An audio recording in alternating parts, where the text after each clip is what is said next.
bien, mais écoutez, merci encore une fois de nous accueillir. Alors, on fait partie du club, ce que les anglo-saxons appellent la French Connection. Et pour être un peu concret, un peu chauvin, j'ai été dans une réunion de la communauté européenne la semaine dernière qui était chargée de définir un petit peu quels étaient les plans maladies rares, et l'Île-de-France était considérée comme la ville où il y avait le plus de publications sur la neurofibromatose au monde. Donc c'est quand même une satisfaction de se dire que la French Connection ne casse pas tout, fais attention à toi. Alors je vais essayer de balayer 4 sujets. Alors le premier sujet, c'est d'abord votre sujet à vous, et je voulais officiellement, ce qu'on a déjà fait un certain nombre de fois, remercier l'association pour la création de la fondation, qui est pour moi un événement majeur, qui est un événement qui a été porté par Jean-Michel de manière extrêmement efficace. Et on s'est retrouvés à 11h du matin il y a 3 semaines, c'est ça? Le 3 février. Oui, c'est ça, il y a un mois, pour signer, pour regarder la signature. Et pour nous, je pense que c'est un point clé d'avenir, puisqu'il faut qu'on arrive à pérenniser la suite des événements, c'est-à-dire rendre la puissance de l'association entre guillemets éternelle. Vous savez qu'aux États-Unis, il y a une fondation qui s'appelle Children's Tumor Foundation. Quand j'ai connu cette fondation, elle s'appelait National Neurofibromatosis Foundation. Aujourd'hui, c'est des millions de dollars qui sont déversés sur la recherche en Amérique du Nord, mais on est les meilleurs, ce qui prouve que finalement, nous ne sommes pas si bêtes que ça, et que peut-être si on avait les moyens américains, on serait encore meilleurs. Donc je voulais féliciter l'association et son président pour cet événement majeur qu'on compte porter au public lors du congrès global que nous ferons en 2018. Et ça, c'est une satisfaction dont je vous remercie. Alors le deuxième point, je vais dissocier 2 choses. Je vais, premier point, parler des renouvellements des centres maladies rares. Et deuxième point, parler du plan maladie rare, qui sont 2 choses différentes. Et puis, j'ai également préparé un tout petit topo sur le papier qui vient d'être publié dans le New England Journal of Medicine, qui est un article qui est le premier essai thérapeutique qui montre qu'un médicament peut être efficace dans la neurofibromatose 1. Donc pour ceux qui pensent que nous n'allons pas assez vite, on ne va jamais assez vite, mais on va. Et ça, c'est important. Alors, le plan maladie rare a été inauguré il y a bien longtemps par Kouchner et a conduit à la labellisation des centres maladies rares en 2004, les premiers centres maladies rares. Nous faisons partie, le centre des neurofibromatoses, de la première vague de labellisation. Et je vous rappelle que tous les intervenants de l'Île-de-France que vous avez entendus font partie de ce centre. C'est-à-dire que ce soit Michel Calamarines et le site NF2, que ce soit l'équipe Vido, que ce soit moi, on est un seul, je dirais, groupe, la French Connection, qui travaille ensemble depuis 13 ans. Enfin 13 ans officiellement, alors que ça fait 25 ans qu'on travaille ensemble. Et par ailleurs, ce qui est quelque chose d'exceptionnel pour un village gaulois, c'est qu'on ne s'est jamais engueulé. C'est quand même vachement bien. Mais c'est vrai. C'est quand même un truc... Alors pourquoi on ne s'est jamais engueulé? Parce que finalement, il y a une raison très précise. C'est grâce à vous. C'est-à-dire qu'en fait, on pense à vous quand on travaille. Et ça nous aide et ça nous porte. Et à chaque fois qu'on parle du passé, qu'on parle du présent et qu'on parle de l'avenir, on a une certaine émotion, et c'est ce que je constate avec Michel. On partage la petite larme qui fait que finalement on n'a pas fait si mal, quand même. On n'a pas été si mauvais que ça. Donc, en 2004, on est labellisé, ce qui nous a donné quelques moyens, je ne dis pas des gros moyens, pour vous donner un petit peu une mesure de comparaison. Mon collègue Gareth Evans, qui a le le centre de référence à Manchester, NF, en Angleterre, il touche 1 million de livres sterling par an. Donc nous, c'est quelques centaines de milliers d'euros, qui inclut les salaires de tout le monde, c'est-à-dire le salaire de François Staillardal, le salaire de Marie-Laure Armand, le salaire de Salah Fercal, c'est vraiment les psychologues du site NF2 aussi, donc c'est vraiment pas beaucoup.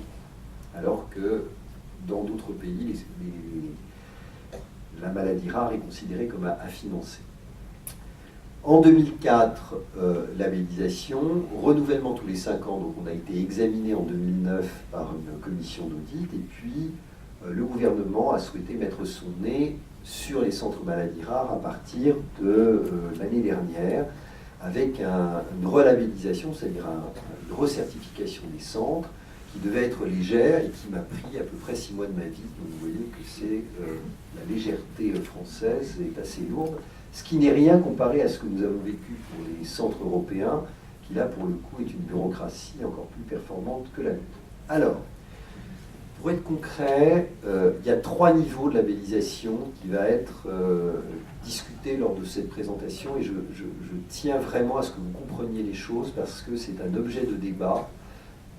Ça a été un objet à déjeuner d'ailleurs, donc ça veut dire que c'est important pour vous, c'est important pour nous, et il ne faut pas confondre la volonté de l'État avec la compétence. C'est-à-dire qu'il y a des endroits où il n'y a pas de compétence, et les compétences, elles ne s'inventent pas. C'est-à-dire que vous ne pouvez pas dire il faut créer quelque chose quand ça n'existe pas. Vous pouvez toujours être attractif, faire venir des docteurs, les attirer, mais la compétence, ça ne s'invente pas. C'est-à-dire que si vous avez des gens qui ne veulent pas, ils ne veulent pas. Et donc vous ne pouvez pas forcer la compétence, parce que forcer la compétence, il n'y a rien de pire. C'est-à-dire que si vous forcez un centre à s'intéresser à quelque chose qui ne l'intéresse pas, il ne s'y intéressera pas. Donc il y a 3 niveaux de labellisation en France pour les centres de référence. Premier niveau, c'est celui du centre de référence. Le centre de référence est constitué de sites. C'est très compliqué, mais il faut vraiment que vous soyez attentifs. Les sites qui constituent le centre de référence s'appellent des sites constitutifs. Donc ces sites constitutifs, ils ont une capacité à avoir les 3 valences de ce qu'on appelle l'activité hospitalo-universitaire, c'est-à-dire qu'ils font du soin, de la recherche et de l'enseignement. En dehors de ces sites constitutifs et des centres de référence, il y a les centres de compétences. Les centres de compétences assurent le soin et moins la recherche et moins l'enseignement. La différence pour le gouvernement, c'est que d'un côté, les centres de référence reçoivent non seulement un label, mais un financement, et de l'autre côté, les centres de compétences ne sont pas rémunérés. Ils ne reçoivent rien. La complexité atteint un niveau supplémentaire, puisque les centres de référence, donc ceux qui sont à la fois les centres de soins, les centres qui font de la recherche et les centres qui font de l'enseignement, sont inclus dans ce qu'on appelle les filières.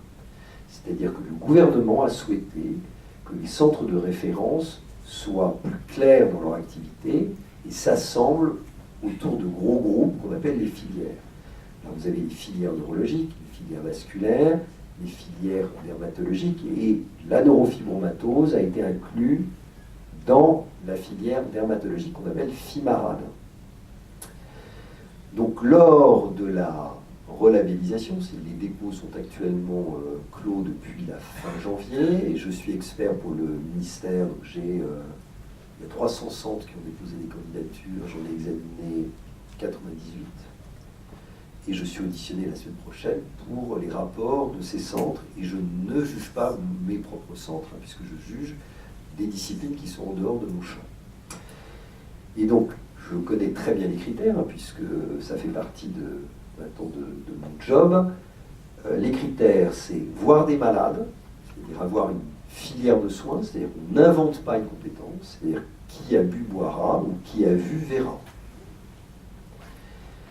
Deuxième élément, il faut avoir une activité d'expertise, c'est-à-dire concentrer des malades qui sont des malades difficiles au sens la complexité de la maladie. Et je vous rappelle pour la neurofibromatose 1 qu'en France, il y a 20 000 patients, que c'est la plus fréquente des maladies rares et qu'on est dans un contexte où on va se comparer à des maladies rares. Le syndrome d'Ondine, c'est 50 malades en France. D'accord? Donc on n'est pas dans le même enjeu en termes de filière de soins. C'est-à-dire que vous ne pouvez pas demander à un seul centre de voir 20 000 malades et vous pouvez demander à un seul centre de voir 50 malades. D'où la nécessité d'organiser un tissu social et médical autour des régions. Le point complexe, c'est comme je vous l'ai dit, les centres de compétences sont des centres qui sont non rémunérés. Donc il y a pour les centres experts la nécessité de voir des malades complexes, mais aussi de développer une activité de recherche. Cette recherche est de plus en plus poussée, et je fais le lien avec ce que tu as exposé, Michel, qui est le plan génomique et le plan, je dirais, la volonté du ministère de l'Enseignement et de la Recherche de récupérer la recherche par rapport au ministère de la Santé, puisque vous savez qu'il y a des compétitions au sein du gouvernement entre les différents ministères. Le ministère de la Recherche est censé faire la recherche et le ministère de la Santé est censé faire la santé. Sauf qu'en santé, il y a de la recherche et en recherche, il y a de la santé. Donc il y a toujours une compétition qui est une compétition qui peut être parfois saine et qui peut être parfois malsaine. Alors le côté malsain de la compétition, il est essentiellement lié au fait que les budgets sont restreints. C'est-à-dire que quand il n'y a pas d'argent, chacun tire pour avoir le bénéfice des poches qui sont préservées, et les maladies rares font partie des poches de financement qui, pour l'instant, étaient au ministère de la Santé, dont on sent que le ministère de l'Enseignement et de la Recherche a envie de les récupérer parce que c'est des moyens.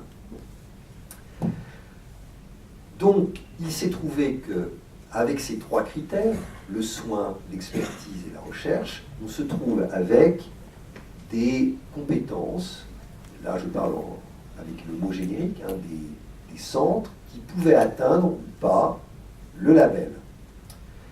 Alors parmi les centres qui n'avaient pas le label et qui vont être proposés au label de site constitutif, il y a celui de Lyon, qui en 5 ans a fait un travail qui est un travail de recherche suffisant, qui a un nombre de malades suffisant et qui va être proposé comme site constitutif avec nous.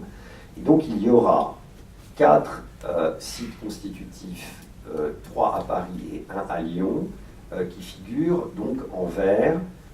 Donc ça sera Mont-d'Or, Trousseau et la Pitié-Salpêtrière. Mont-d'Or, Trousseau, la Pitié-Salpêtrière, Necker pour la pédiatrie, avec un point que je préciserai pour Necker. En vert, donc, vous voyez Lyon, et figurent ensuite les centres qui sont les centres de compétences qui figurent en bleu. Donc tout ce qui figure en bleu, c'est du non financé, avec un centre de compétences qui vient de se créer, ça c'est pour nos amis des Antilles, à Fort-de-France, avec Nicolas Briand qui va animer ce centre, en sachant qu'il n'y aura rien en face. Il y aura un autre centre de référence qui sera dédié aux toxidermies. Alors pour l'instant, la Réunion, ça c'est de l'autre côté, donc va être pris en charge historiquement par les gens de Bordeaux, puisqu'il y a une jonction, et c'est eux qui font les cours à La Réunion, et donc un déplacement des dermatologues à La Réunion, je crois 8 jours ou 15 jours par an, là-bas. Alors après, je parlerai spécifiquement de Bordeaux de manière à ce qu'il y ait des clarifications, puisque c'est un objet de tension à juste titre parfois et pas à juste titre parfois. Donc il y a des centres maladies rares pour d'autres maladies rares. Donc les centres maladies rares cutanées d'origine génétique se sont engagés pour prendre aussi en charge la neurofibromatose. C'est-à-dire que ce sont les points que vous voyez en orange. Donc vous avez Dijon, Angers, Bordeaux, Toulouse et Nice, qui ne sont pas des centres de compétences, je vous précise, qui sont des centres de référence pour d'autres maladies, mais qui ont inscrit dans leur listing, entre guillemets, la neurofibromatose comme faisant partie de leurs compétences. Parmi les centres qui sont les centres de référence maladies rares qui s'occuperont de la neurofibromatose, il y a Necker, et Necker n'est pas un centre NF1, c'est un centre maladies rares qui va s'occuper de la neurofibromatose 1. Donc c'est des subtilités qui sont des subtilités qui nous permettent de couvrir le territoire français. Alors je vais prendre comme exemple Bordeaux, parce que c'est intéressant, et parce que vous êtes demandeur et que je vois passer des lettres et des négociations avec l'administration. Alors premier point, on n'invente pas une compétence. C'est vraiment fondamental. C'est-à-dire que si à la Pitié, Michel, on s'est intéressé à la NF2, si à Mondor, on s'est intéressé à la NF1, c'est parce qu'à un moment donné, on s'y intéressait. C'est pas parce qu'on nous a dit de nous y intéresser. C'est-à-dire que Jacques Zeller, ici présent, qui a initié cette activité à Mondor, a souhaité s'en occuper. C'est-à-dire qu'il n'y a pas quelqu'un qui est venu en disant bah, écoutez, monsieur, je suis le directeur, vous allez vous occuper de neurofibromatose. Il n'y a rien de pire que les injonctions quand on fait de la médecine.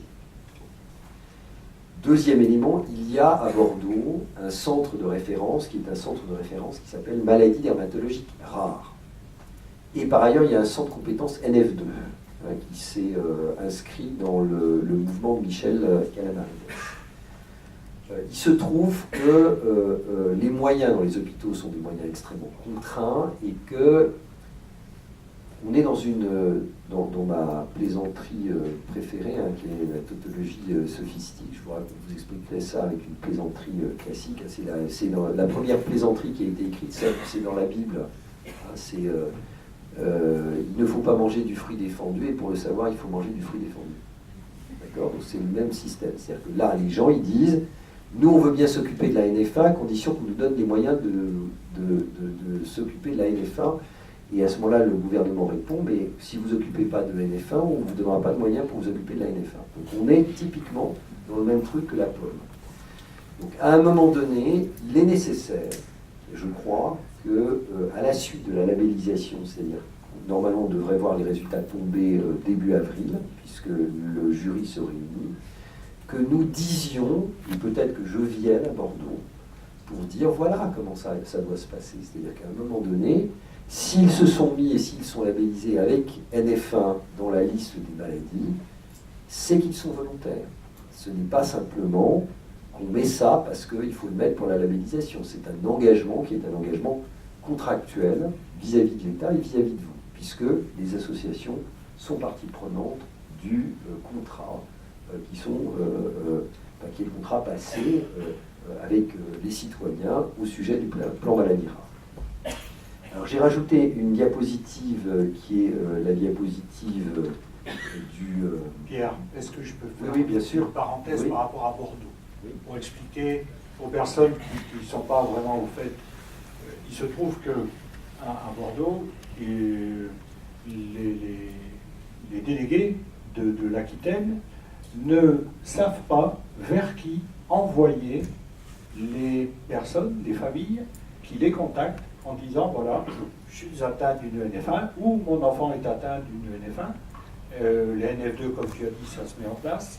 Et donc, à un moment donné,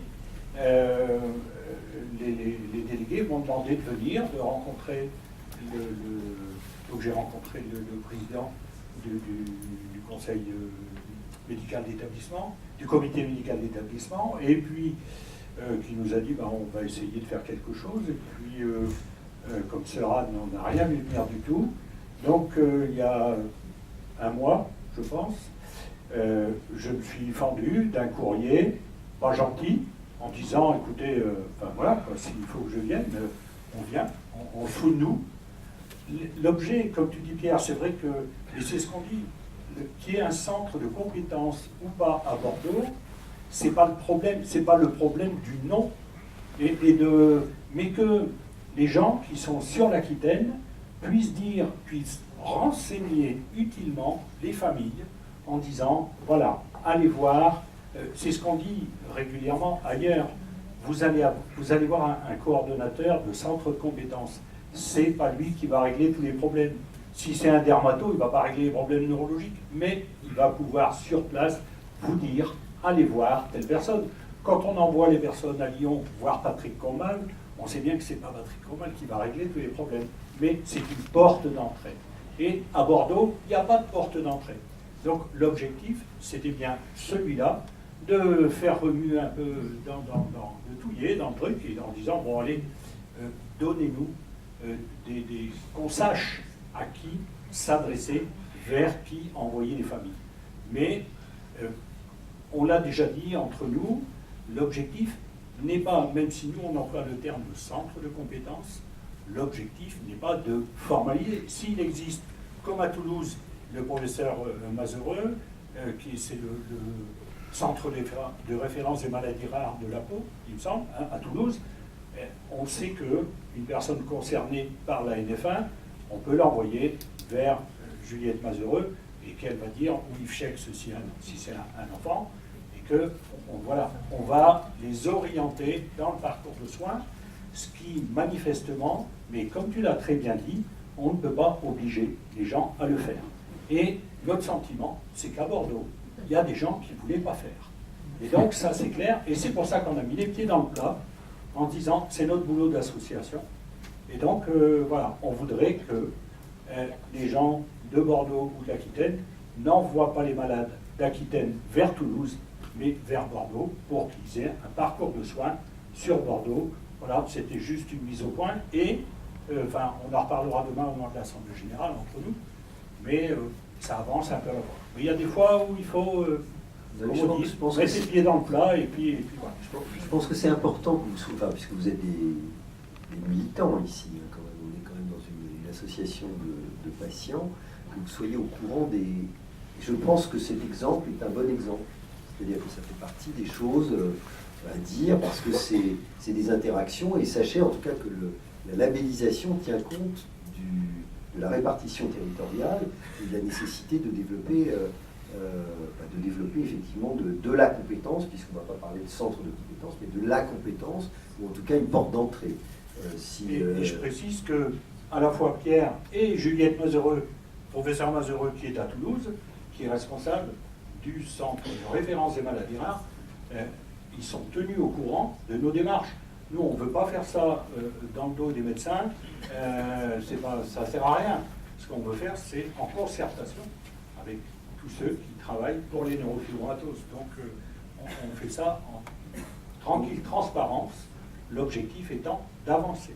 Donc, je pense que c'est une bonne occasion de remettre, je dirais, à plat des situations qui pourraient être une situation comme celle-ci, à l'occasion de la relabellisation, puisque la labellisation va contractualiser un certain nombre de responsabilités. Alors, deuxième élément, donc nous on s'est battu énormément pour le financement des centres de compétences, mais manifestement, ça sera non. Hein, c'est clair qu'il n'y aura pas de financement. Le seul point d'accroche potentiel est une tarification spéciale des consultations. C'est-à-dire qu'il est possible, c'est en tout cas aujourd'hui ce qui est envisagé par la Direction Générale de l'Organisation des Soins, ce qu'on appelle la DGOS dans notre jargon, qui est de financer les centres de compétences par le financement des consultations, c'est-à-dire donner des consultations qui soient mieux rémunérées, ce qui fait que les directeurs d'hôpitaux seraient plus, je dirais, favorables à l'établissement de ce type de filière de patients. Sachant que vous savez malheureusement que les directeurs d'hôpitaux aujourd'hui ont deux critères de jugement pour eux, hein, c'est-à-dire que vis-à-vis de l'ARS, c'est l'équilibre financier et le taux d'absentéisme du personnel. Donc on est dans deux points qui sont, je dirais, de la gestion, et c'est parfois pas compatible avec le développement d'activités médicales nouvelles. Alors en Ile-de-France, donc c'est 13 millions d'habitants, donc ça explique peut-être aussi le point de richesse, puisque je ne suis pas dupe pour vous dire que choses sont plus riches chez nous qu'elles le sont en province, hein, puisque l'assistance publique doit truster à peu près 40% des centres maladies rares de France. Donc on a Beaujon, qui est centre de compétences, qui est tenu par quelqu'un que certains d'entre vous connaissent, qui est Philippe Deck, hein, qui est neurochirurgien, qui était chez nous et qui a souhaité être centre de compétences. Je pense que c'est très bien. Robert Debré, l'équipe de Verlousse, qui voit des enfants, et notamment il y a une spécificité qui est intéressante, qui est celle des retards de croissance, qui me semble importante dans la neurofibromatose. Trousseau, vous connaissez, la Pitié-Necker. Et au dernier moment, ce qui ne figure pas dans cette diapositive, j'ai réussi à obtenir que Laurent Lantieri remplisse son dossier. C'est quand même vachement bien. À Georges Pompidou. À Georges Pompidou, parce que Laurent, il déteste remplir les dossiers. C'est emmerdant de remplir un dossier. Alors, je vais conclure donc cette partie-là sur le plan maladie rare 3. Donc le PNMR 3, c'est jour et nuit en ce moment, car la DGOS souhaite que le PNMR 3 sorte avant les présidentielles. Pour des raisons de stabilisation, puisque vous savez qu'un gouvernement, en chassant un autre, ça remet en cause totalement ce qui est fait précédemment. Donc il y a un souhait majeur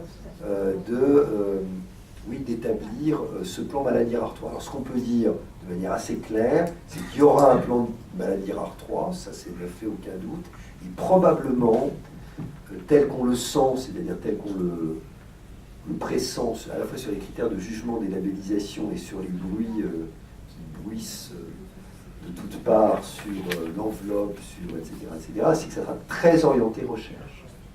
C'est-à-dire qu'il y a une volonté d'améliorer la recherche thérapeutique dans le domaine des maladies rares. Ce qui est à la fois bien et mal. C'est-à-dire que tout excès étant délétère, d'un côté vous avez des maladies où on peut penser qu'on aura des solutions, puis il y a des maladies où on peut penser qu'on n'en aura pas. Immédiate en tout cas. Donc c'est compliqué. Moi j'ai toujours envisagé que la prise en charge des maladies rares, à la fois dans le domaine de la recherche et à la fois dans le domaine du soin, c'est qui dit maladie rare dit médecin rare et pharmacien rare et chercheur rare. Et donc on est plutôt dans une dynamique où on devrait faire à façon, c'est-à-dire qu'il n'y a de bons modèles que celui qui marche. C'est-à-dire que moi j'aurais eu tendance à dire il faut inventer des trucs, parce que c'est en inventant des trucs que, je veux dire, ce qu'on a fait avec Michel et Dominique, qu'on a fait avec Michel Calamarinès, qu'on a fait avec le centre de référence, c'est une invention, c'est-à-dire que s'il n'y avait pas de modèle. Et est-ce qu'on a fait, est-ce que c'est bien? Il y a peut-être d'autres modèles qui auraient été aussi bien, mais différents. Donc là, le modèle de recherche me semble extrêmement calqué sur les maladies fréquentes. Et je trouve ça extrêmement dangereux. C'est-à-dire qu'il va falloir qu'on soit extrêmement vigilant, c'est-à-dire Alors nous, on a de la chance dans notre sujet, puisque la neurofibromatose n'est pas une maladie très rare. C'est une maladie où il y a des cohortes de patients. Donc voilà, donc on devrait avoir des nouvelles, des nouvelles. Le plan devrait être lancé juste dans les derniers jours du quinquennat Hollande. Voilà. Alors, après, je voulais qu'on commente quelque chose qu'on me demande de commenter par mail à peu près une fois par jour.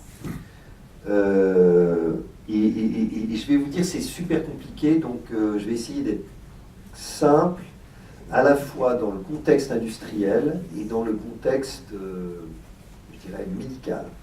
Alors, quand on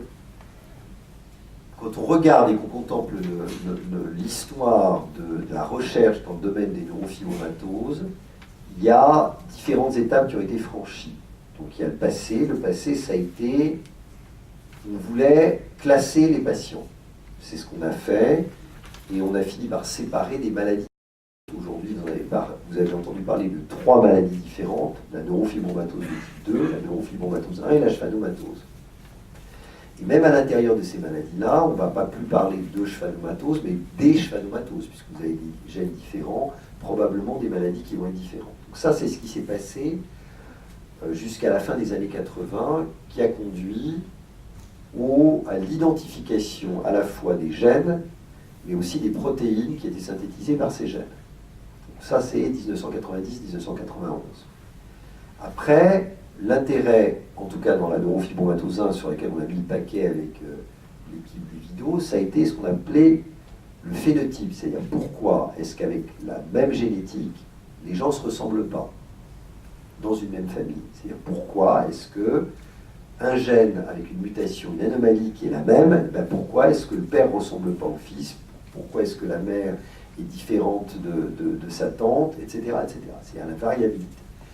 Et ça a été un travail énorme qu'on va conclure, on va dire, on espère en tout cas négativement ou positivement, par l'identification, le complément plutôt d'identification de gènes modificateurs, c'est-à-dire de gènes qui sont comme dans une chaîne stéréo, vous avez le bouton pour le volume qui va augmenter le volume. C'est des gènes qui ne sont pas le gène qui donne la maladie, mais c'est des gènes qui vont régler le volume d'un côté, la balance de l'autre, ça va être plus à droite, plus à gauche. Vous voyez ce que je veux dire? C'est des gènes qui règlent l'expression de la maladie. Et ces gènes, ils ne sont pas hérités dans les fratries, c'est dans une famille de manière identique. Les gens qui se ressemblent le plus, c'est les jumeaux qu'on appelle homozygotes, c'est-à-dire ceux qui sont des vrais jumeaux. Et ceux-là, ils ont à la fois le gène NF1 identique, c'est la mutation, puis ils ont aussi le réglage des boutons exactement pareil. Donc ça a été notre quête pendant des années. Puis après, ce qui s'est posé comme question, et alors quand je dis après, c'est un faible mot, puisque tout se passe en même temps. Mais pour nous, il y a des choses plus claires, des choses moins claires, c'est qu'on a identifié ce qu'on appelle les voies de signalisation. Alors ça veut dire quoi? Ça veut dire que le gène, il va donner des signaux au corps pour fabriquer des neurofibromes, pour fabriquer des pseudarthroses, pour fabriquer des difficultés d'apprentissage. Et quand on connaît ces signaux-là, on peut modifier les signaux. Et le modificateur de signaux s'appelle le médicament. Et on avait l'intuition, qui était fondée sur des travaux faits dans les tubes, et parfois sur des modèles animaux, qu'il y avait des produits qui étaient utilisés dans la recherche sur le cancer, en particulier dans le traitement du mélanome, qu'on appelle des inhibiteurs de MEK, M-E-K. Donc la voie MEK, c'est un signal qu'envoie... je suis vraiment très simple, j'essaye d'être très simple. C'est un signal qu'envoie le corps pour fabriquer les neurofibromes, pour être simple, et que si on utilisait des inhibiteurs de MEK, c'est-à-dire si on arrivait à empêcher que cette voie fonctionne trop bien, eh bien on allait corriger l'apparition des neurofibromes.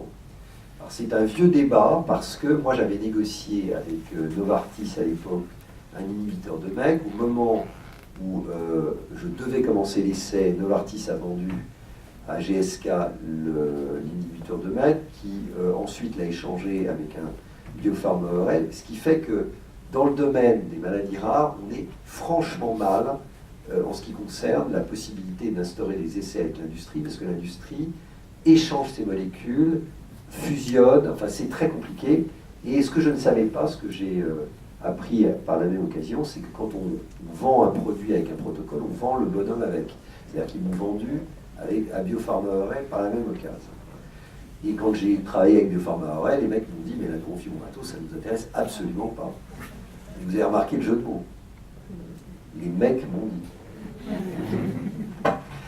Et donc, on a été doublé par les Américains, mais j'ai quand même un rendez-vous téléphonique avec AstraZeneca mardi pour essayer de voir si on peut faire un essai thérapeutique en France. Mais vraiment là, il faut un poids majeur. Et donc, a été publié ce papier donc, qui est dirigé par le NCI, donc National Cancer Institute aux États-Unis, et par une dame qu'on connaît bien qui est Brigitte Widman. Donc c'est un anti-MEK, le célumétinib, qui a été utilisé chez les patients adolescents et enfants présentant des neurofibromes plexiformes, c'est-à-dire des tumeurs internes qui n'étaient pas accessibles à la chirurgie. Donc ils ont traité pendant 1 an 25 patients. Alors c'est très compliqué à comprendre. Est-ce que je vais peut-être me lever Donc là, ici, Je vais prendre le micro. parce que c'est compliqué, j'en ai discuté avec Marie-Laure dans le train et j'ai testé sur Marie-Laure l'explication, je ne suis pas sûr que j'ai été très clair, on va essayer de... Sois gentil avec moi Marie-Laure, soutiens-moi psychologiquement, dis-moi que tu as compris. Alors, ici, vous avez les patients qui sont numérotés, 1, 2, 16, 14, 12, 13, 10, 15, c'est par ordre d'efficacité, on va dire, d'accord c'est des individus qui sont là. Et là, en noir, vous avez des pourcentages. Et ces pourcentages, ils représentent le pourcentage de diminution des tumeurs. Donc là, vous êtes à 50%, ça veut dire que la tumeur, elle a diminué de 50%. Donc, chez cet individu, la tumeur qui était la tumeur cible, par le traitement anti-MEC, a diminué de 50% en termes de volume. Là, vous êtes à 20%, il y a marqué 20. 20%, considérons-nous que ce n'est pas suffisant, c'est-à-dire que ce n'est pas une bonne réponse. Donc, en gros, on peut considérer que tous ceux qui sont en dessous du 20%, c'est des répondeurs. Donc, en gros, on peut considérer que dans cet essai thérapeutique, il y a environ 60 à 70% des patients qui sont répondeurs.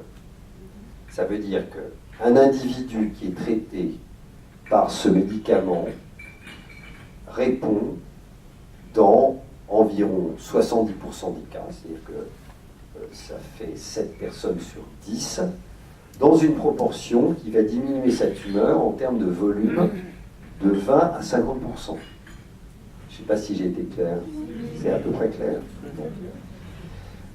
Ce ne sont pas des neurofibromes sur la peau, hein, ce sont des neurofibromes internes qui ne sont pas accessibles à la chirurgie. Alors, il y a des résultats qui sont des résultats donc, qui ont été publiés. Donc, vous voyez ici deux choses que vous pouvez voir. D'abord, la photo qui est publiée dans New England. Et pour ceux qui sont un peu férus d'imagerie, les lésions en IRM. Hein, donc, vous voyez, ça, c'est des coupes d'IRM. Donc, c'est exactement le même plan de coupe, mais sur l'IRM. Donc vous voyez que progressivement, le signal s'atténue, c'est-à-dire que c'est très blanc là, et moins blanc là, ça devient gris, et que le volume diminue, ce qu'on voit assez bien chez cette patiente. En sachant que chez l'enfant, c'est problématique de jugement, parce que au fur et à mesure du temps qui passe, l'enfant grandit. Donc, en termes de jugement, c'est pas la même chose quand vous avez un éléphanteau et un éléphant. Parce que le volume va changer. Et que là, vous voyez que probablement au moment de la croissance, il y a une correction qui s'opère sur les déformations potentiellement osseuses qui conduisaient cet enfant à avoir un déhanchement.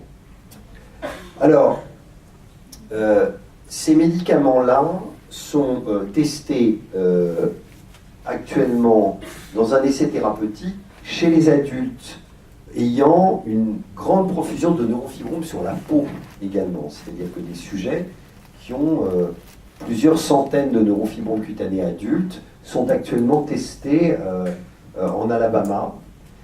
Ce ne sont pas des médicaments qui sont des médicaments anodins, hein, puisqu'il y a des effets secondaires. Je vous rappelle que ce sont des médicaments qui sont déviés, qui sont utilisés habituellement dans le traitement du mélanome métastatique, c'est-à-dire une tumeur hyperagressive et maligne, et qu'on utilise dans le domaine des neurofibromatoses, dans la NF1, sur des patients qui sont des patients avec des neurofibromes internes ayant une opérabilité nulle, c'est-à-dire sur lesquels des chirurgiens se sont penchés en comité en disant on ne peut pas les opérer, que ces médicaments ont des effets secondaires importants et que bien évidemment il faut faire la balance entre le bénéfice et le risque de la prescription de ce type de médicaments. Alors, je poursuis la démonstration parce qu'il faut aller au bout des choses avant que vous me posiez des questions, parce que j'imagine que ce type de nouvelle est une nouvelle, c'est que ce n'est pas parce qu'on dispose d'un essai thérapeutique qu'on a l'autorisation de prescription de ce médicament. C'est-à-dire qu'il y a une différence entre un essai positif et l'autorisation de mise sur le marché et la possibilité d'acheter le médicament et de le prescrire. Néanmoins, c'est une preuve de concept suffisamment importante dans le domaine des maladies rares pour qu'on puisse envisager qu'on pourra le prescrire. Deuxième élément, vous avez remarqué que c'était une prescription, enfin un essai thérapeutique qui avait une cible, qui était la cible enfant-adolescent.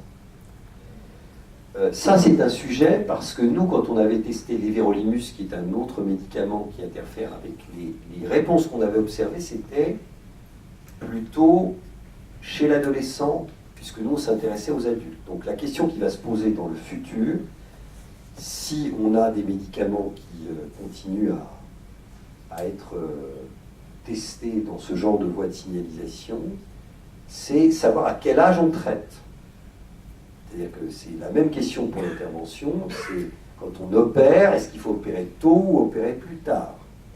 Moi, mon sentiment aujourd'hui, et c'est un sentiment, hein, c'est que c'est plutôt tôt qu'il faut traiter. C'est-à-dire que sur les plexiformes, à mon avis, on s'achemine plutôt vers, dans un traitement que je qualifierais de timing idéal, plutôt chez l'enfant. Alors, dans la mesure où ces anti-MEC ont une toxicité, il est évident qu'on s'est posé la question, et c'est le développement de notre recherche actuellement, de le mettre localement sur la peau pour traiter les neurofibromes cutanés. C'est un contrat de développement qu'on a signé avec Piotr Topilko, avec un laboratoire qui s'appelle Pierre Fabre Dermatologie, qui est à Toulouse, et qui va nous accompagner dans le développement d'un traitement local par anti-MEC, mais avec comme objectif d'utiliser d'autres molécules si jamais l'anti-MEC n'était pas suffisant pour pouvoir nous satisfaire. Donc, si je résume, premier point, publication du premier essai thérapeutique qui montre une efficacité chez l'individu atteint de neurofibromatose de type 1 de l'histoire de la médecine. Donc c'est un point positif. Deuxième point, ce n'est pas le traitement idéal car il y a des effets secondaires. Et on ne sait pas si on peut l'utiliser à long terme. Troisième élément, on n'en dispose pas encore et il faut qu'on puisse le tester chez l'adulte. Parce que ce n'est pas parce que ça marche chez l'enfant que ça ne marchera pas chez l'adulte. On a besoin d'ajuster nos demandes. Et donc il y a un grand mouvement actuellement, je dirais, de pression en France, à la fois, donc moi je suis en lien avec Jean-Yves Blais, donc, qui est le patron de Léon Bérard à Lyon, et puis avec François Dose à Curie, et puis Jacques Grill à l'Institut Gustave Roussy, et avec les gens de Rego à Toulouse, pour qu'on puisse faire pression sur l'industrie, pour qu'on puisse rétablir un essai thérapeutique. Alors, le nombre de patients qui pourraient, entre guillemets, être la cible, alors je ne dirais pas en bénéficier, mais en tout cas à traiter, on l'a à peu près évalué à une 50aine par an en France. Donc, et alors en sachant que c'est un peu redondant, c'est compliqué de faire les calculs exacts. Donc voilà un petit peu le contexte, pour vous dire que c'est quand même un événement. C'est un événement qui est un vrai événement, qui n'est pas, qui ne clôt pas le débat, bien au contraire, mais qui l'ouvre. C'est-à-dire qu'on est vraiment dans quelque chose qui mérite qu'on y réfléchisse collectivement, à la fois avec l'espoir et la méfiance que chacun d'entre nous doit avoir dans la réflexion vis-à-vis d'une découverte scientifique. Donc voilà, je crois que je fais le tour. Juste une petite remarque sur la diapo d'avant. Oui. Ça ne remet pas en cause le résultat, mais on voit que la jeune fille ne pose pas la jambe droite au sol, ce qui explique cette énorme différence de positionnement. Oui, je suis d'accord avec vous que de toute façon, et ça c'est un classique sur les... Moi, je ne vous ai pas montré l'abstract, c'est-à-dire le résumé de l'étude, mais ils ont montré le cas le plus spectaculaire. C'est-à-dire, en gros, c'est un cas qui est un cas avantageux pour l'étude. Donc je suis tout à fait d'accord avec votre remarque, qui est frappée vraiment de l'œil de quelqu'un qui, vraiment, c'est un très bon jugement que vous avez porté. Pardon ? La remarque est très simple, c'est que cette jeune femme qui est droite après et tordue avant, lève le pied pour être droite. Donc il y a une petite tricherie d'image, mais c'est de la pub. On est malheureusement, même en science, l'argument de vente est toujours un argument de vente. Nous, en dermato, il y a ce qu'on appelle le coup de flash. Hein. C'est-à-dire que vous montrez quelqu'un tout ridé, vous lui donnez un bon coup de flash, il est mieux après, le coup de flash. Donc, oui, des questions ? Attendez le micro, s'il vous plaît.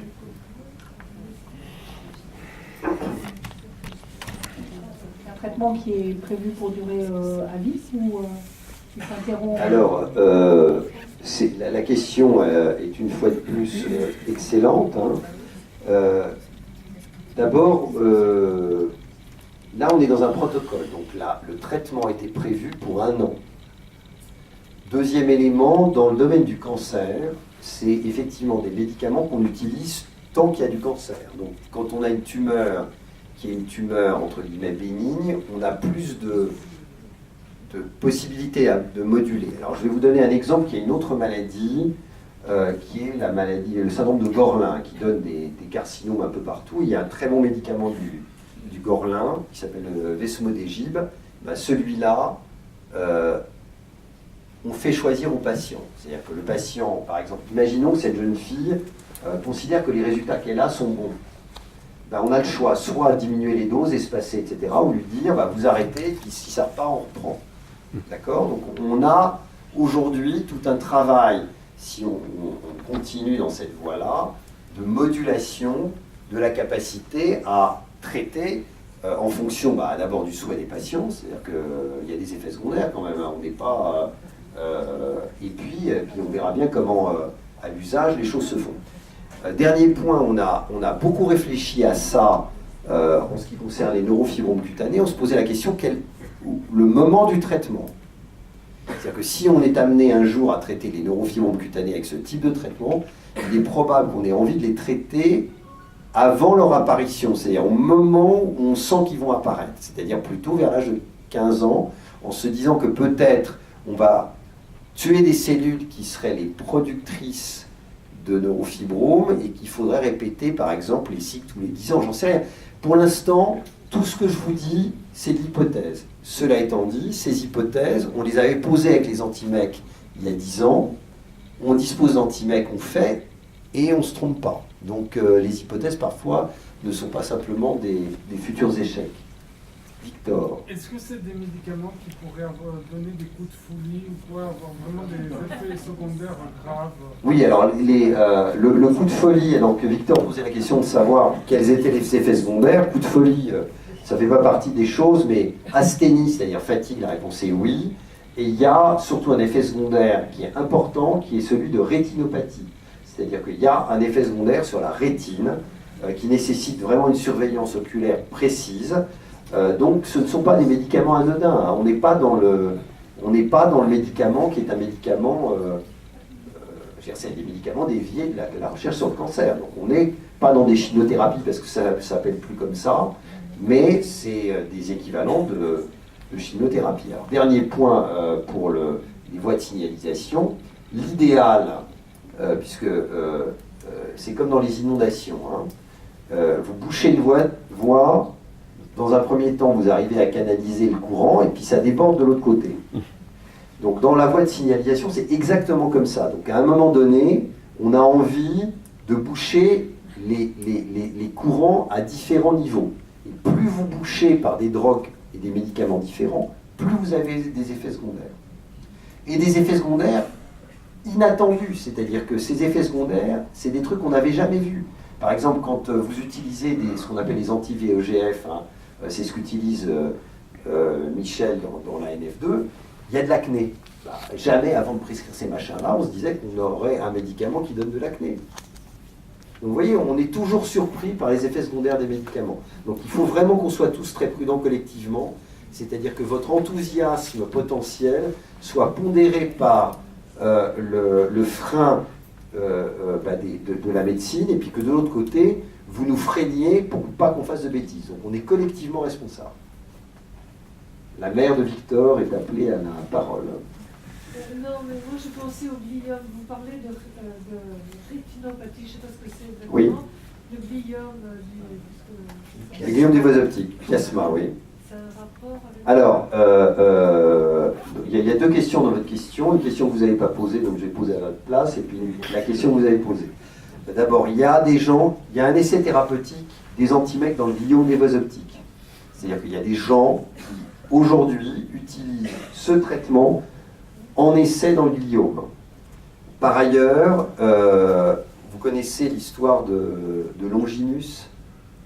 Non, vous ne connaissez pas. Alors, Longinus, c'est le Christ est sur la croix, et il y a le légionnaire romain qui s'appelle Longinus, avec sa lance. Et Longinus, il est aveugle. Ça, on ne sait pas, mais c'est dans la légende dorée. Donc, à un moment donné, crac, il donne un coup dans le flanc du Christ. Et à ce moment-là, il y a une espèce de liquide qui tombe dans les yeux de Longinus, et il voit. D'accord. Donc, c'est par la lance qui a créé la blessure que l'on guérit la blessure. Et puis après, il a entendu, il se convertit, parce que le jour où on se remet à voir, c'est quand même pas... Bon, pas de la merde, quoi, comme miracle. Et à ce moment-là, il parle très bien pour convertir les autres. À ce moment-là, les Romains le prennent, ils craquent, qu'est-ce qu'ils lui font? Ils le mettent en croix. Non, ils lui coupent la langue. Second miracle pour Longinus, il se met à parler sans sa langue. Pas mal, donc. Donc c'est par la lance qui a créé la blessure qu'on va guérir la blessure. C'est pour vous dire qu'on peut traiter le gliome des voies optiques par le célumétinib, c'est-à-dire qu'on peut essayer de le guérir, mais il est possible qu'il y ait des effets secondaires qui fassent mal aux yeux par un effet secondaire de la rétine, sur la rétine. Donc il faut faire très attention. Victor, c'est ta deuxième question, c'est limite là. Alors vas-y, la deuxième, je te la donne. Oui, mais ça peut donner mal à la tête et provoquer des malaises. Comment le sais-tu? Comment l'as-tu deviné? Non, il a raison, c'est-à-dire que ça peut donner mal à la tête, il y a des effets secondaires possibles. Donc il faut vraiment, mais c'est vraiment, soyons tous collectivement prudents, mais c'est un essai qu'il va falloir qu'on mêle sur la vie. Est-ce qu'il y a d'autres questions? Monsieur le Président, on est à l'heure ou est-ce que... Oui. Enfin, Limite. il y a quelques détails à voir aussi, non, mais on va profiter. On va en profiter d'être à l'heure. Il y a des questions. Non, mais pour le moment, Pour l'instant, on est bon là? Oui. Je vais juste, Pierre, à ce point de ton exposé, préciser qu'il n'est pas utile de demander au président de l'association d'intervenir pour que soi-même ou son enfant puisse participer à un essai thérapeutique. L'association ne prend pas parti dans ces choses-là. Non, mais de toute façon, là, pour l'instant, il n'y a pas d'essai thérapeutique en France. C'est réservé aux médecins. Et de toute façon, les choix ne sont pas des choix. Très bien, madame, vous vouliez dire un mot? Attendez, le micro arrive. Le micro, parce que c'est enregistré. Oui. Tout ce que vous direz sera répété, amplifié et déformé. Non, mais je vous en prie. Est-ce qu'on a compris pourquoi les 30% ne répondaient pas? Est-ce Alors, qu'on a des pistes? C'est une fois de plus une question extrêmement intéressante, c'est-à-dire qu'effectivement les gens qui font cet essai ont biopsié les tumeurs de manière séquentielle et sont en train d'étudier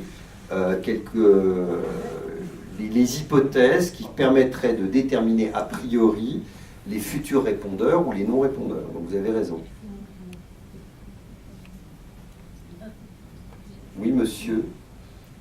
Pardon. Nous sommes allés sur Marseille, un centre de référence neurofibromatose, et nous avons eu ce que vous avez expliqué tout à l'heure, c'est-à-dire qu'il y a quelqu'un qui nous a répondu, c'est le professeur Berbis, qui est un dermatologue qui ne connaît pas la neurofibromatose de notre fille, mis à part la dermatologie, Et c'est effectivement un peu frustrant d'arriver dans une grande ville comme Marseille, qui doit être la deuxième ou troisième ville de France, et d'être dans le centre de référencement de la NF1 et d'avoir de compétences et d'avoir quelqu'un qui ne connaissait pas la maladie. Eh bien oui, c'est désolant. Non, mais après, les gens se positionnent, c'est-à-dire que la question de fond, c'est toujours la même plaisanterie, hein, qui n'en est pas une. C'est-à-dire qu'à un moment donné, si vous dites aux gens, la Berbis en l'occurrence, il ne sera pas centre de compétences parce que je lui avais demandé d'envoyer le dossier. Le lendemain du dépôt, il m'a dit j'ai oublié de le remplir, donc il ne sera pas centre de compétences. Donc ça sera les généticiens qui ont Madame Le Philippe, Nicole Philippe, hein, qui sera le centre de compétences. Il y a des bons NF2ologues aussi. À un moment donné, vous savez, on est trié par l'envie, quoi. Oui, monsieur.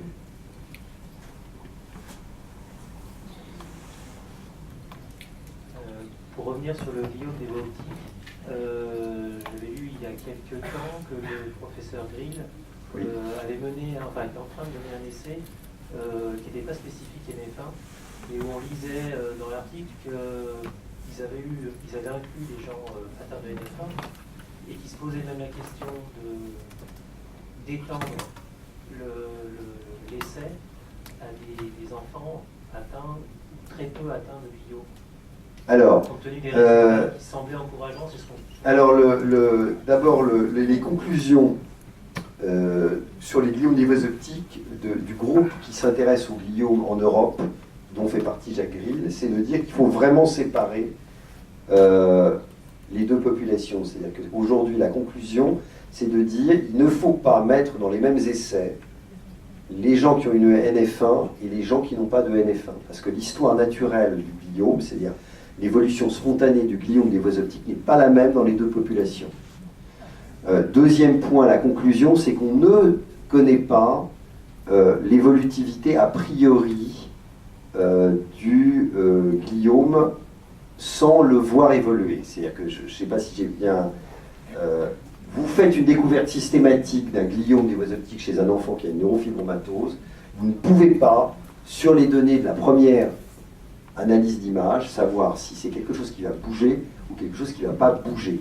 Donc aujourd'hui, effectivement, la question qui est posée par les oncopédiatres, c'est de savoir quel est le bénéfice-risque de traiter pour rien des enfants qui n'auraient jamais évolué par rapport au bénéfice qu'on aurait à traiter uniquement des gens qui sont évolutifs. Parce que nous n'arrivons pas, et c'est la question que vous posiez, à savoir, là c'est l'inverse, c'est-à-dire que nous n'avons absolument pas la capacité de trier a priori les gens qui vont évoluer et ceux qui ne vont pas évoluer. Donc pour répondre à votre question, la conclusion de l'essai aujourd'hui est de dire qu'on va séparer les inclusions. Parce que sinon on n'y arrivera pas. C'est-à-dire que l'évolution du gliome des voies optiques chez le sujet qui n'a pas NF1, c'est pas du tout la même chose, c'est beaucoup plus violent. Et au point de vue des adultes, alors maintenant, une fois que la maladie est bien déclarée et puis évolue, a évolué, on ne sait pas jusqu'à quand elle évolue, mais est-ce qu'il y a est-ce qu'on pense déjà à un traitement Ah bah, moi déjà, je crois que si vous voulez, sur ce type d'essai, l'urgence, enfin moi c'est ce que je souhaite faire, hein, donc je vous dis c'est mon urgence à moi, et peut-être que je me trompe, hein, c'est de répliquer cet essai sur une population adulte. C'est-à-dire que pour moi il est urgentissime qu'on puisse voir si on peut attendre un effet identique chez l'adulte.